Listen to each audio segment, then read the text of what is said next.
Ako si Jose Protasio Rizal Mercado y Alonzo Rialonda. Sa aking murang edad, iminulat na ako ng aking mga magulang bilang isang reliyoso, matapat at pagmahal sa may likha sa atin. Sa katunayan, isa sa aking karanasan sa aking kabataan ay ang pagsasagawa ng sabay-sabay na pagdarasal kasama ng aking buong sambahayan.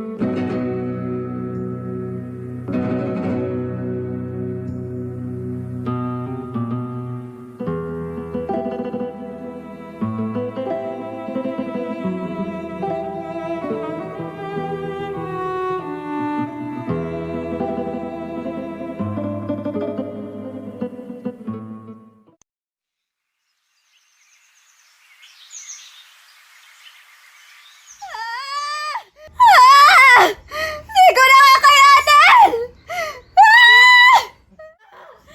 Theodora! Kayanin mo! Malapit nang lumabas ang bata! Kaya mo yan. Ako narito lamang sa tabi mo, mahal ko. Kayanin mo. Theodora, lalaki ang iyong anak.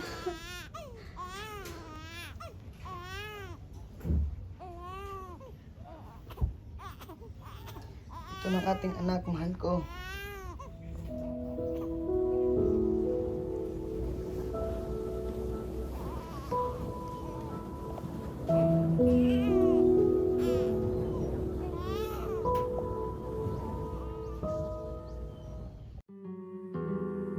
Sa akin ding kabataan, minsan ding naikwento ng aking mahal na ina ang tungkol sa isang gamu-gabu na naakit sa liwanag ng apoy.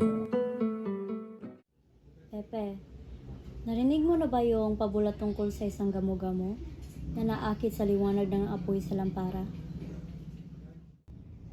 Wala pa po, inay. O sige, makinig ka ng mabuti sa aking ikikwento, mahal kong anak. May isang batang gamo-gamo na lumilipad malapit sa isang lampara. Sinabihan siya ng inang gamo-gamo na huwag siyang lalapit sa lampara dahil masusunog ang kanyang pakpak. Dahil sa katigasan ng ulo ng batang gamo-gamo, hindi siya nakinig sa kanyang ina at lumapit rin ito sa apoy na lampara. Kaya, unti-unti nang nasusunog ang kanyang pakpak at namatay ang batang gamo-gamo. Ganyan po ba, inay? Oo, Pepe. Kaya huwag kang maging katulad ng batang gamo-gamo. Opo, inay.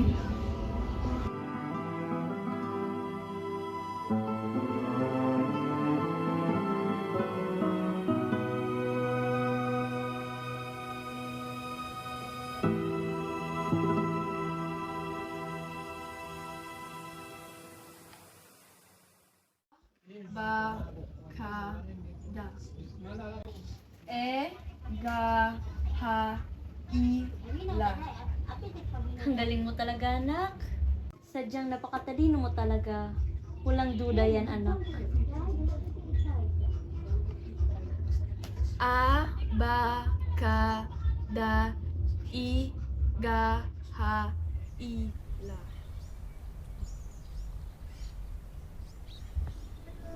Mahusay, Pepe. Marunong ka nang magsulat at magbasa. Higit pa riyan ang pagiging listo mo sa matematika at relihiyon. Sa tingin ko, wala na akong maidagdag pa sa iyong kaalaman. Maraming salamat po, maestro. Ngunit ako po ay nababahala sa aking kaalaman tungkol sa lingwahe ng Espanyol at Latin. Hindi ko pa po kasi sila masyadong kabisado. Huwag kang mag-alala, sapagkat sa edad mo yan ay ang panahon kung saan marami ka pang matututunan. Maraming salamat po, maestrong Padua. Sige na, umalis na tayo.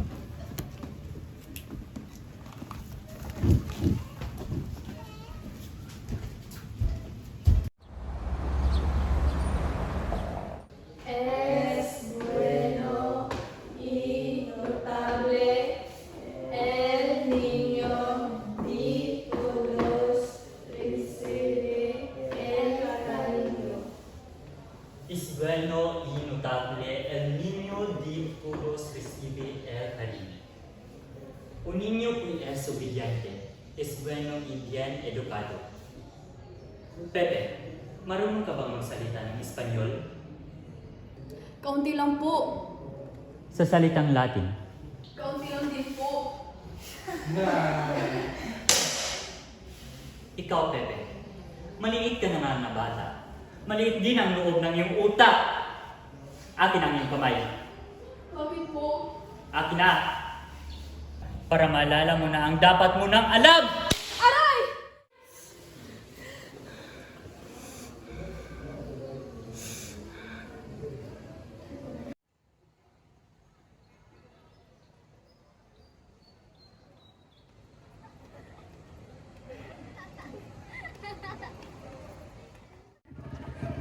Saan ka pupunta, maliit? Kailangan ko nang umuwi. Mag-aaral pa ako. Mag-aral? Kahit gaano ka pa mag-aral, wala pa ring laman yung utak mo. Pabayaan mo nga ako? Sinusubukan mo ba ako? Iniisip mo ba na mananalo ka sa akin sa liit mong yan? Hindi ka ba pinapakain ng nanay mo? Chonggo? Shango! Ano ito? Anong nangyari dito? Si baby po ang nagsimula, ma. Ikaw, Pepe. Halika nga rito. Tumalikod ka. Aray! Aray!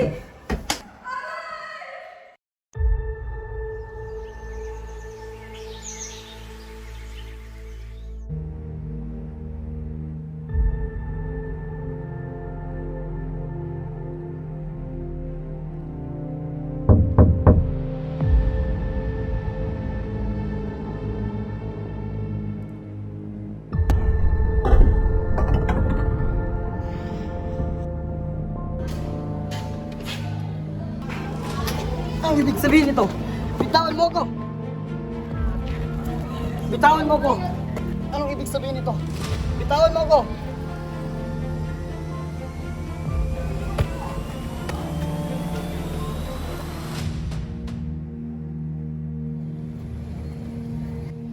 Tumigil ka!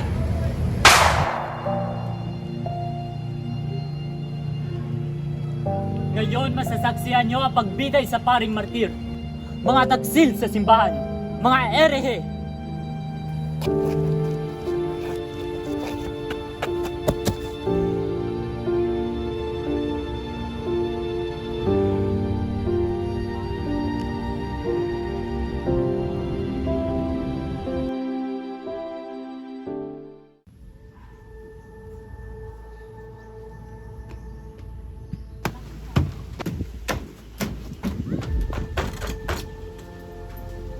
Ano po kailangan nyo? Ba't po kayo naparito? Sumama ka sa akin. Inaaresto ka at salang pagtangkang lastunin ang asawa ng iyong kapatid. Ano? Wala akong kinalaman sa magbibintangan nyo sa akin! Tumigil ka na! Nanang! Kasalanan! Bitawan niyo siya! Wala siyang ginawang mali! Bitawan mo ako! Nanang!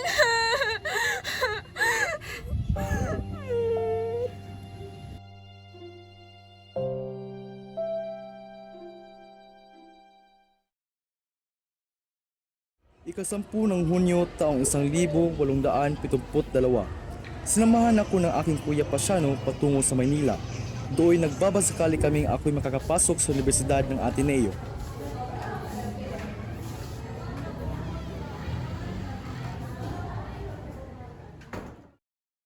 Hindi ka namin maaaring tanggapin dito dahil una, ikay nauli na sa itinalagang araw ng rehistrasyon. Ikalawa, mukha kang sakitin at patpatin para sa iyong edad. Paumanhin, Padre Mahin. Pero nakakasiguro akong mahusay itong mag-aral si Jose. At naniniwala akong maganda ang madudulot sa reputasyon ng paaralang ito. Kaya nararapat natin siyang tanggapin kahit may sakit siya.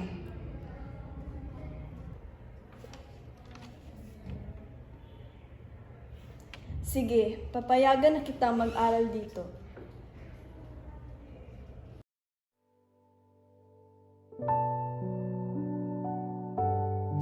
Hindi naging madali ang unang taon ko sa Ateneo.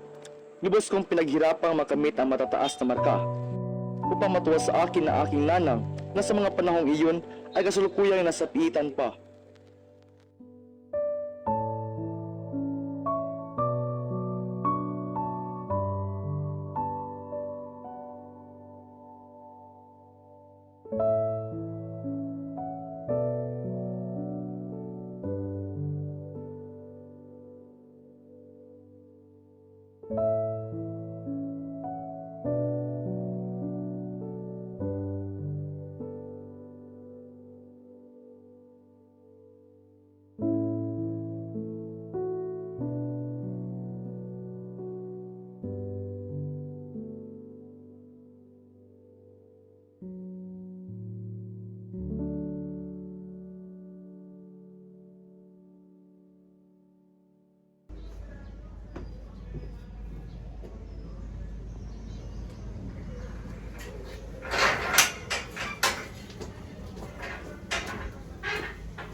Nanang, kamusta po kayo? Pepe? Pepe? Lubos ako nang ulila sa iyong biglang pag-alis. Oo nga anak, huwag mo na akong ganong isipin. Maayos naman ang kalagayan ko dito. Kamusta naman ang pag-aaral mo sa Maynila? Mabuti naman po, Nanang. Matataas naman ang aking kakamit na marka. Atong buwan na lang, Nanang. At magkasama na tayo uli. Sana magkakatuloy naman.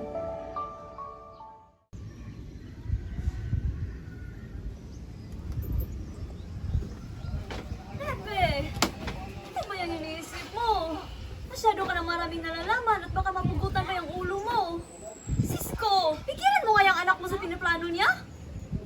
Hayaan mo siya, Teodoro. Kung yan ang nais niya, ibigyan natin siya ng pagkakataong magpasya ng kanya. Nanang, suportahan naman natin si Pepe. Mas maganda siguro na mas maintindihan pa niya ang kalagayan ng ating bansa sa pamamagitan ng edukasyon.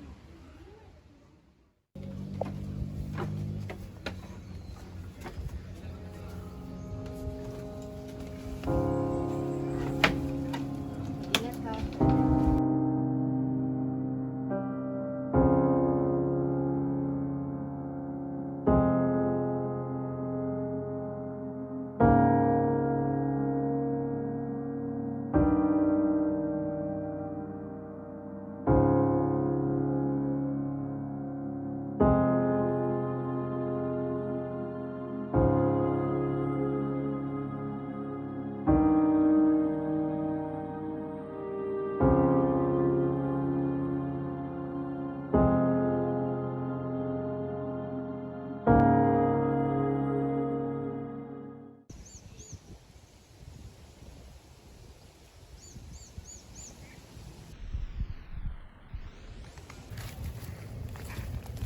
Pepe, halika rito. Ito ang magiging lihim na kasunduan natin. Pumunta ka sa Europa at mag-aral ng medisina at gawin ang nararapat para sa ating bayan. Pero kuya naman! May iwan ako dito sa bahay upang mag-alaga sa kanila tatang at hindi mo na ako mag-aasawa. Bakit hindi ikaw ang pumunta doon? Bakit ako pa ang pupuntahin mo? Dahil marami kang mapakinabang doon sa Europa. Doon mo maintindihan at may papakita sa mundo ang tunay na kalupitan ng mga Kastila. Sinundan ko ang payo ng aking kuya Pasiano at pinagpatuloy ko ang aking pag-aaral sa Universidad Central de Madrid. Kumuha ako ng 2 kurso, ang medisina at filosofiya at pagsulat.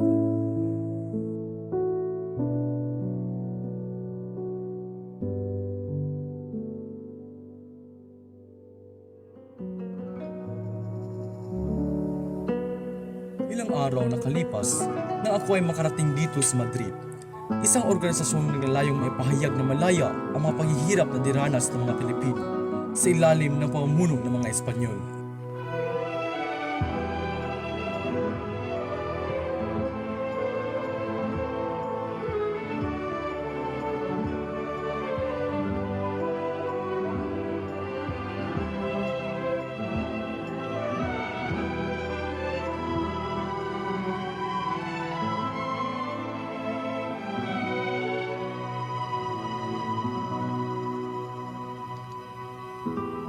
Taong 1885 na ako'y makapagtapos na pag-aaral sa Madrid. Sa pagkakataong ito ay labis akong nakaramdam ng tuwa dahil sa wakas ay naging isa na akong ganap na mga gamot at napagtagumpayan ko ang pinapangarap ng aking kuya Pasiano.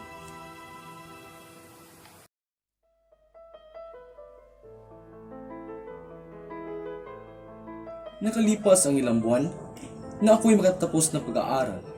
Napapasyahan kong lumayo papuntang Europa.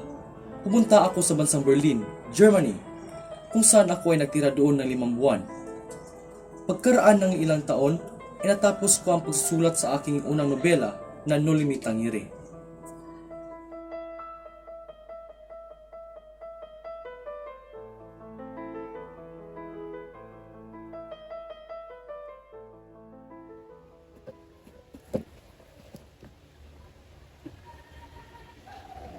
Rizal?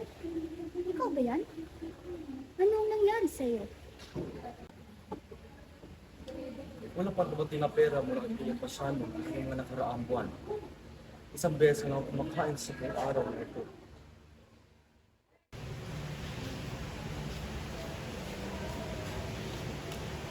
Buti na lang, malaki na ako natipid sa paglilimbag ng Lolo Tangere na humingi lamang ng 2 peso para sa 2,000 bigyan.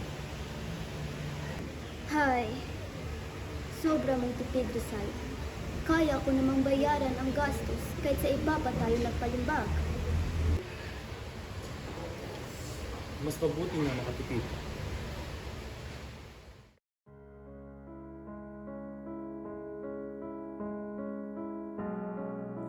Araw-araw namin binabasa ng paulit-ulit ang Nolimi Tangere.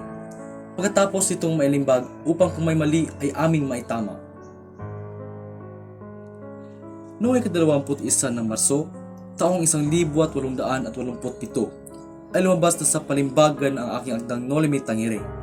Ang kabuluhan ng pagsulat ko ng aktang ito ay upang mabuksan ang mga mata ng mga Pilipino sa kanser ng lipunan na nangyayari sa bansa.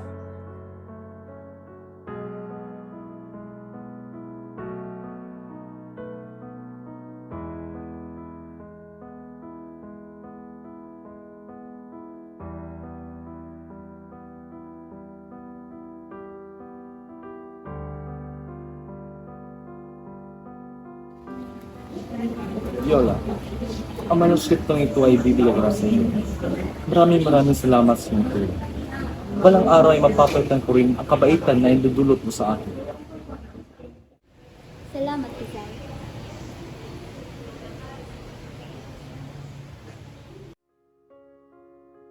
Mahal kong ama, gusto ko munang humingi ng kapatawaran dahil sa aking pagtakas sa inyo upang makapag-aral dito sa Madrid. Ako po ay naghahanap ng karunungan na makakatulong sa akin sa pagpapalaya sa ating bansa. Sa 15 po ng Hulyo ay maghahanda na ako sa aking pag-uwi. Agosto ng kasalukuyang taon ay magkikita-kita na tayong muli. Nagmamahal, Jose.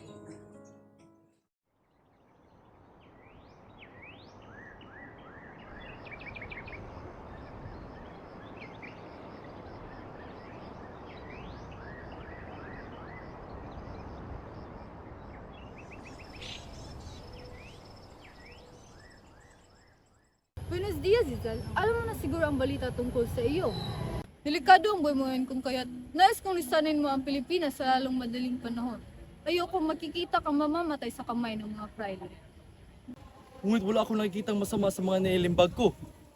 Ako man, wala akong nakikitang masama sa iyong sinulat. Sadyang mainit lang ang mata nila sa iyo. Kung iyan ang iyong nais, ako ay lilisan sa lalong madaling panahon. Quédate que Dios nos bendiga, Rizal. Gracias.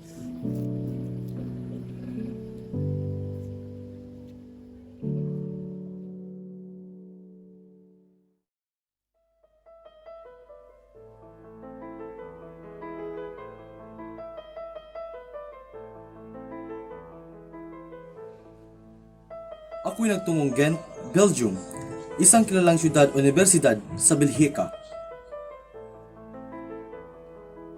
Ang pamumuhay rito ay di hamak na mas mababa kumpara sa Brussels. Higit pa ron, ang halaga ng pagpalimbag ay higit na mas mababa rito. Kaagad ako naghanap na imprintahang may mababang singil. Naging inspirado ako dahil paubos na ang aking pundo. Nagawa kong magsangla ng alahas upang may maibigay akong paunang bayad.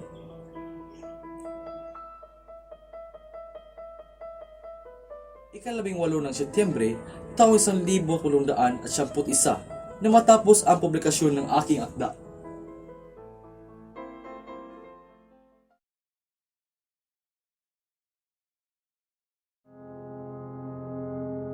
Nang ako'y makabalik sa Maynila, minarapat kong magpatawag ng isang pulong upang bumuo ng isang samahan na tinatawag na La Liga Filipina.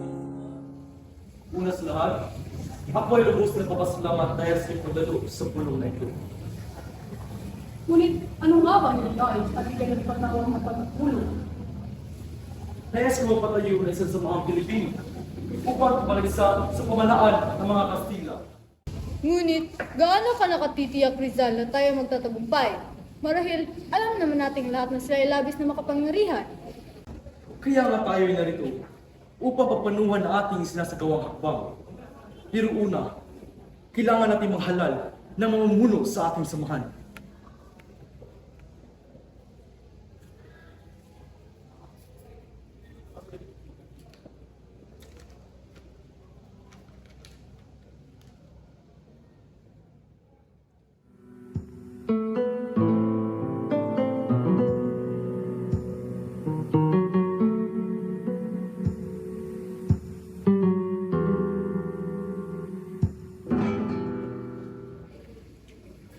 Magandang umaga sa inyo. Ako ay nakatanggap ng isang liham at sasabing gusto niyo po akong kausap ng pribado. Oo. Pinadala ko ang liham ngayon sapagkat nais kong malaman kung babalik ba kayo sa Hong Kong.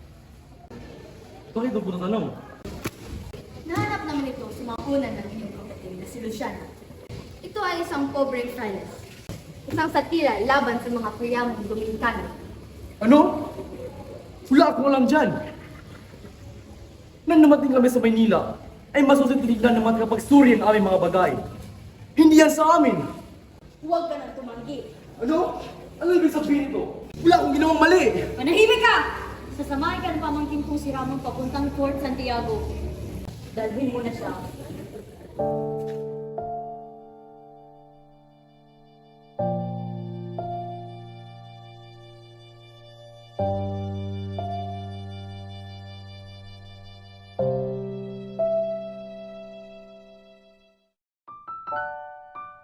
Sa lapitan ko nakilala ang isang napagandang binibini na nagbigay sa akin ng isang magandang alaala. Siya ay isang magandang Irish na taga Hong Kong. Magandang umaga, Dr. Rizal. Ako po si Josephine at nais ko sanang magtanong tungkol sa kalusugan ng aking ama. Sige, ipasok niya siya.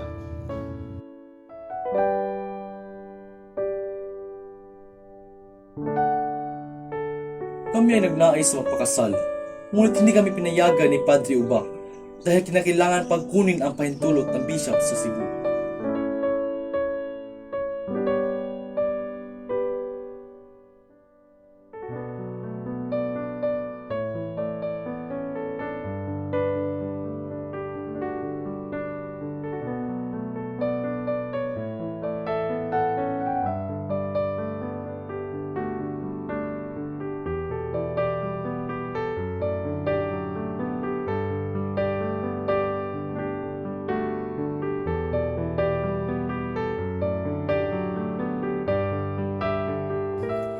Sa mata ng Diyos, tayo ay kasal na.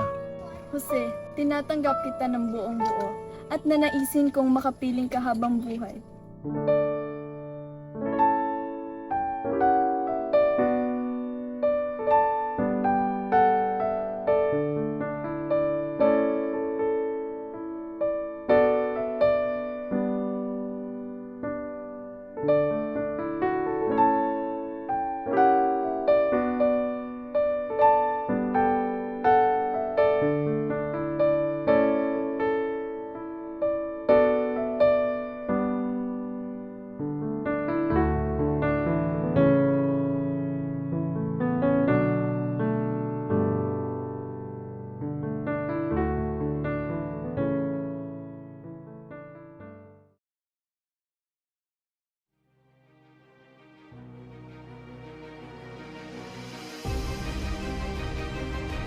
Kinailangan kong magmadali upang hindi maabutan ng himagsikan noon sapagkat delikado ang panahon na iyon.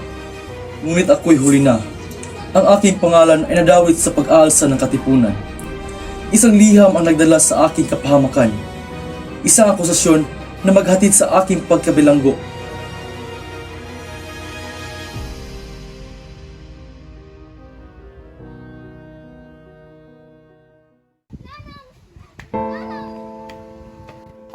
Maria, anong nangyari? Ba't ka sumisigaw?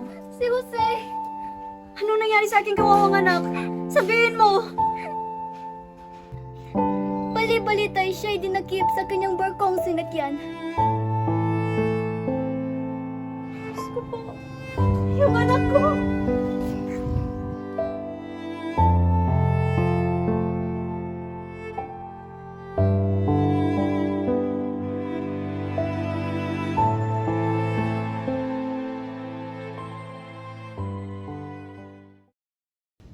Kailangan nating matulungan si Rizal sa kanyang kinaroroonan ngayon.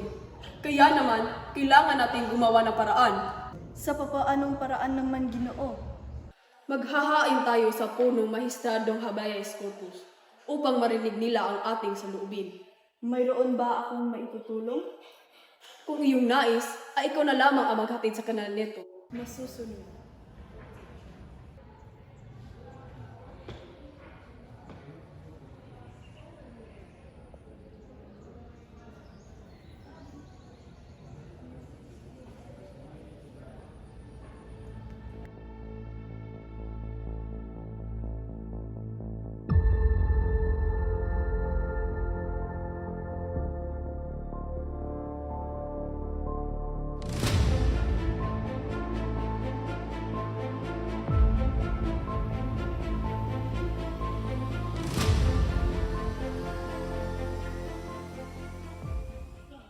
Ginoo, mukhang hindi pinakinggan ng mga Kastila ang ating isinangguni. Ano pa nga bang maaasahan natin sa mga Kastila na iyan? Ang mahalaga ay mailigtas natin si Rizal.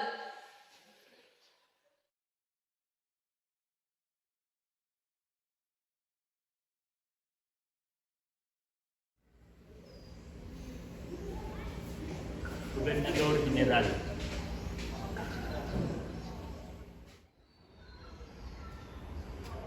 Ilan sa ating mga lupain ay unti-unti nang nalusob ng mga Indio. Ano? At sino namang mga hangalan nagmumuno sa kinusang ito? Ayon sa aking natanggap na liham, sina Mariano Llanera ay nagtagumpay sa paglusob sa gitnang lungsod at habang si Emilio Aguinaldo ay nalupig na ang Cavite.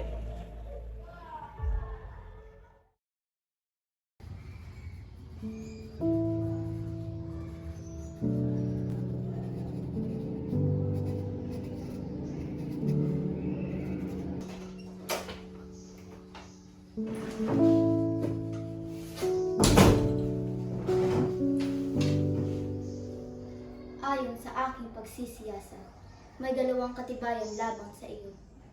Una ay ang mga sinumpaang pahayag ng mga taong nakasalamuha mo sa buhay. Pangalawa ay ang mga katibayang dokumento tulad ng artikulo, tula, liham at mga talumpati na iyong isinulat. Walang masama sa mga artikulo at tula na ginawa ko. Hindi ito makatarungan. Sisiguraduhin ko na malinis ko ang aking pangalan.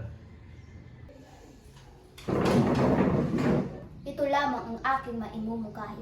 Pinapayagan kitang mamili ng iyong manananggol.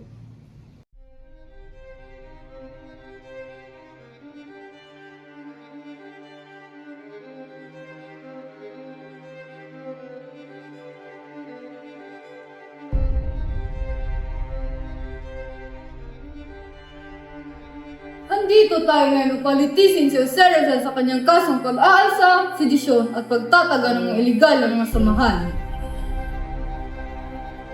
Ang mga hukom ay hindi dapat maging mapaghiganti, no ay dapat silang maging makatarungan. Tama talaga siya. Tumahimik ang lahat! Nasang-ayunan ang nasabing hatol ng taong nasakdan. Kung gayon, tapos na ang usapan. Si Rizal ay natulang barilin sa Bagong Bayan sa umaga ng 30 ng Disyembre.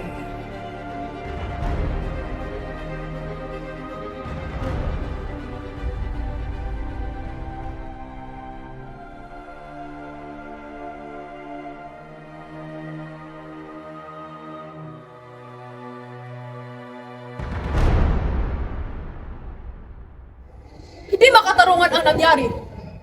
Hindi man lang tayo binigyan ng pagkakataon. Niloko lang nila tayo. Bakit ikaw ay galit na galit? Iyak ko naman yung mamamatay. Ayoko na. Magbibitiw na ako sa lahat ng tungkulin ko sa gobyerno. Uuwi na ako sa Espanya. Yang hiya na ako sa iyo. At bakit naman? Dahil isa akong Kastila. Hindi ang Kastila, Tabiel. Pariyo lang tayo.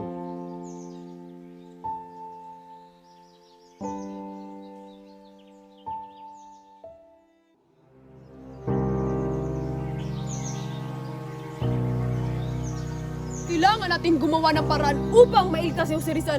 Mabuhay si Rizal! Mabuhay! Mabuhay! Mabuhay! Tumahimik kayo! masyadong mahigpit ang pagbabantay ng mga Kastila kay Pepe. Hindi madali gawin ang nais nyo. Handa kami magbuwis ng buhay para maigtas namin susay. Mabuhay! Ako man, gusto ko rin maligtas ang aking kapatid. Ngunit, natitiyak ko na kailanman hindi gugustuhin ni Pepe na dumanak ang dugo ng dahil sa kanya. Nasa kamay na ng Diyos ang kaligtasan ni Pepe. Wala na tayong magagawa.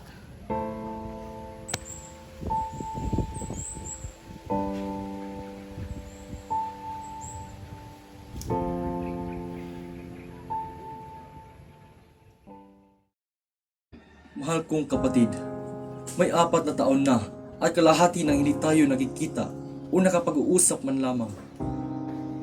At maaaring kailanman ay hindi na magkita. Ngayon ako'y mamamatay na.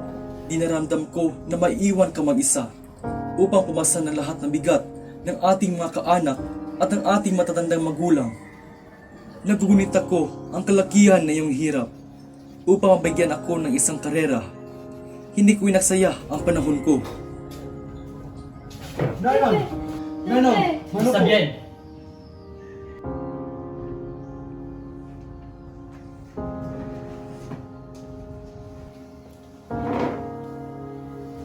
Nanang, kapag ako ay namatay na, nais ko sanang kunin mo agad ang aking bangkay.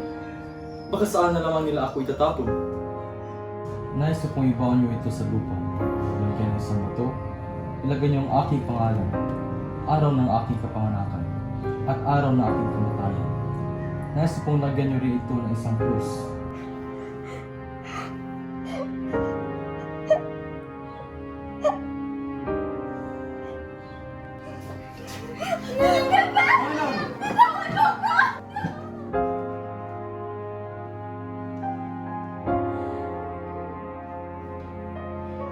Mahal kong pamilya.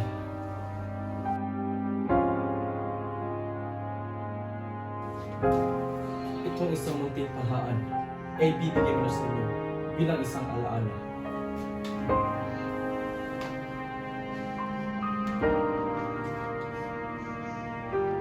Pinatios ako sa mga nagbabantay sa akin na ipaabot ko to sa inyo bago ako lumisan.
Handa na ako.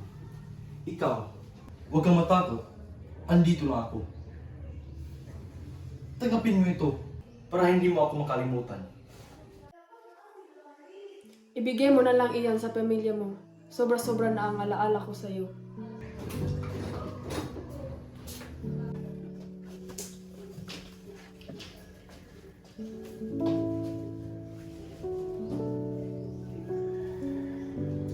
Akala siguro nila natakas ako. Saan ka pupunta? Sa lapitan? Ha?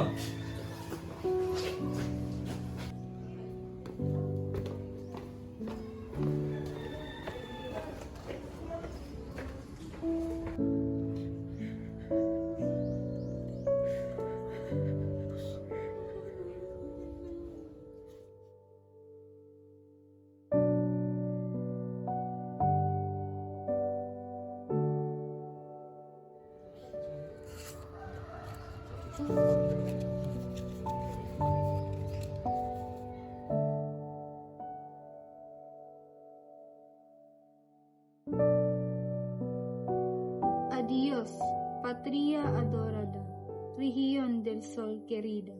Perla del mar de oriente, nuestro perdido Eden. Departing in happiness. To you I give the sad remains of my life.